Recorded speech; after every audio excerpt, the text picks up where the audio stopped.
This past Thursday, in the weekly chapel at St. Mark's Preschool, I read the 4 and 5-year-olds a book called Lifetimes to introduce them to the season of Lent. The book teaches children about the reality common to all living things, that whether it belongs to a person or a tree, a bird or a butterfly, a fish or the tiniest insect, every lifetime has a beginning and an ending. And in between, there is living. That's just the way it is for all living things. And we talked about the incredible promise that with God, in death, our lives are changed, not ended. We live and die with God and in God. When we die, our lives are transformed into something new and eternal. And yet, there is a beginning and an ending to this earthly life as we know it. That's just the way it is. And in between, there is living. Some creatures live a very long time, some a very short time. And of course, we can never know how long we will live.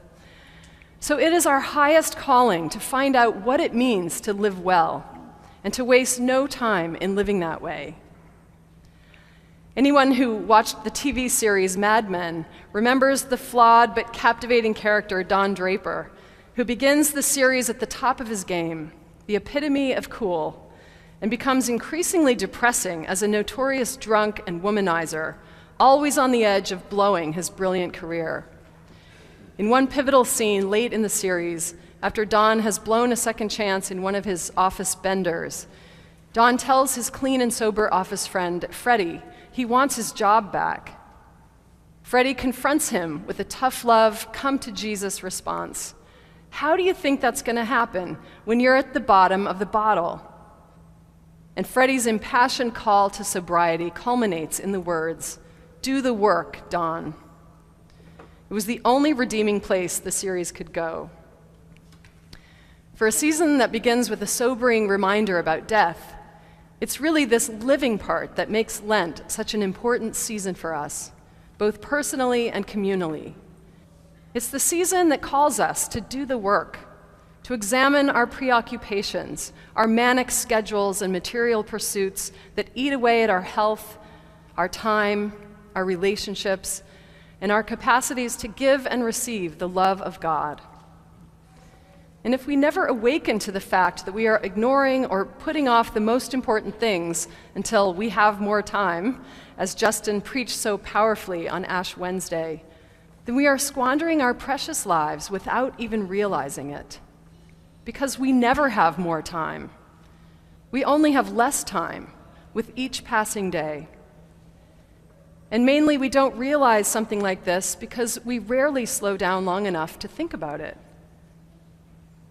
Mystics and therapists agree that usually it takes a crisis or a life-changing event to wake us up long enough to change the things about our lives that are keeping us from living more purposefully. And yet, every year we have this gift of Lent, a 40-day controlled crisis of wilderness that can clarify our priorities and awaken our hearts and minds. If we will do the work of Lent, this beautiful and challenging season, we are all but guaranteed some lasting change, renewal, and refreshment.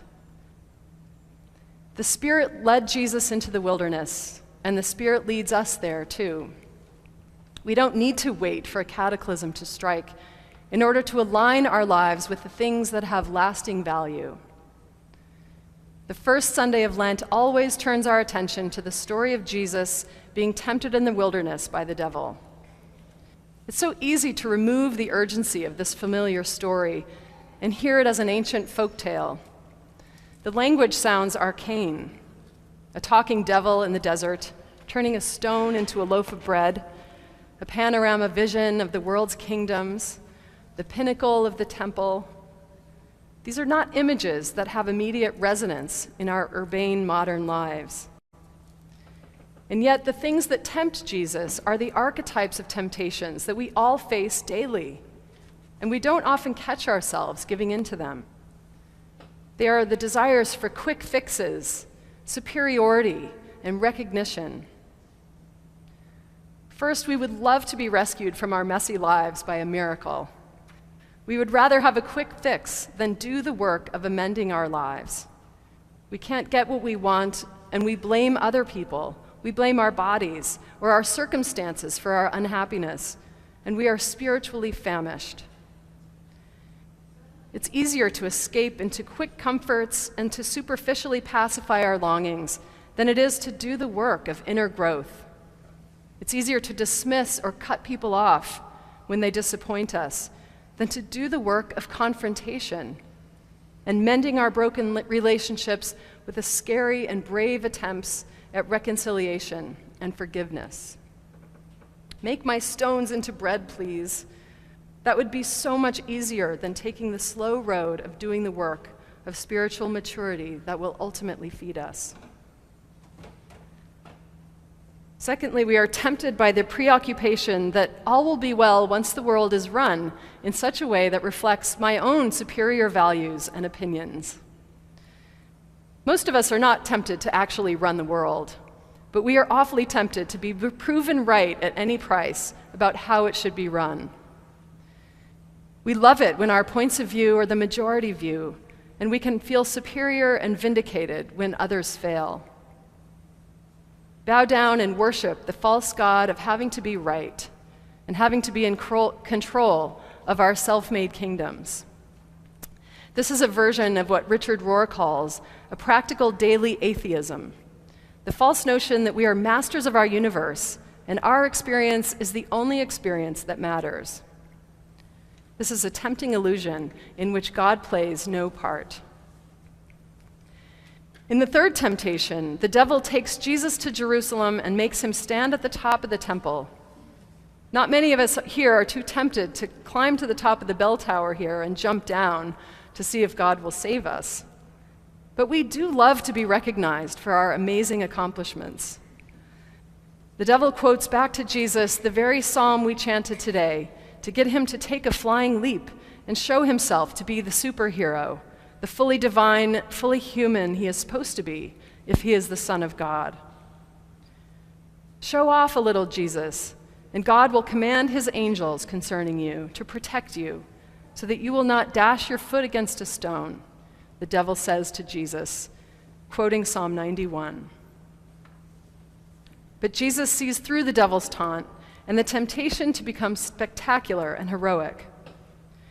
But isn't that what we want so much sometimes, in our lives and in our institutions, to be associated with the things that are noteworthy, showy, marketable, spectacular, so we can feel legitimized and impressive? Instead, Jesus flexes his power through faithfulness, love of others, service, and sacrifice, often against the grain of the demands and the desires that people place on him. The work is to give and receive love, faithfully, sometimes without feedback or recognition, out of the world's spotlight. But that's where the miracles and the truly spectacular life happens. And that's where our power lies, in the love we give and receive authentically, by doing the faithful work of resisting our usual needs for quick fixes and superiority and recognition. Our lives are short. Even a long life is short in the grand scheme of things. 100 years is but a moment when the earth keeps turning. Our mortal lives here have a beginning and an ending, and in between there is living. God has made us for love. We can have our appetites satisfied, and sometimes we can be right, and we can even be impressive. But if we don't have love and patience with ourselves and one another, we are not really living. And that's Lent.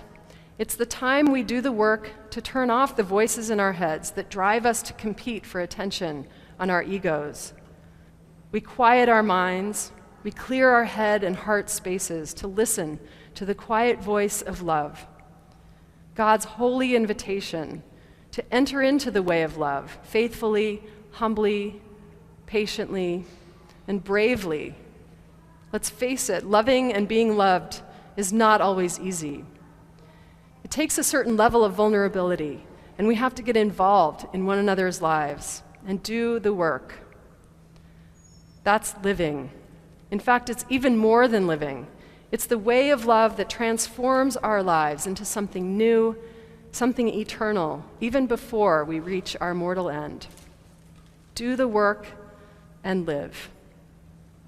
Amen.